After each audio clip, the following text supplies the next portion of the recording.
నాకన్నా లోకములో ఉన్నటువంటి వారే, లోకాస్తులతో బ్రతికేటువంటి వారే, ఇష్టానుసారముగా జీవించేటువంటి వారే, అన్యాయం చేసేవారే, దుర్మార్గపు పనులు చేసేవారే బాగున్నారే.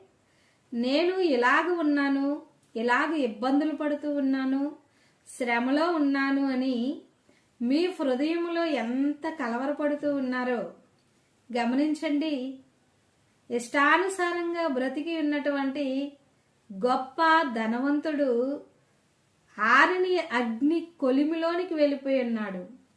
శ్రమలో ఇబ్బంది పడి ఆహారము లేనటువంటి ఆ లాజరు మాత్రము అబ్రహాము రొమ్మున ఆనుకొని ఉన్నాడు. కాబట్టి ప్రభు మీకు ఇచ్చినటువంటి రక్షణ భాగ్యమును బట్టి ప్రభును స్తుతించి ఆయన వైపు చూడండి. ప్రతి శ్రమ మీకు ప్రభు విడిపిస్తారు.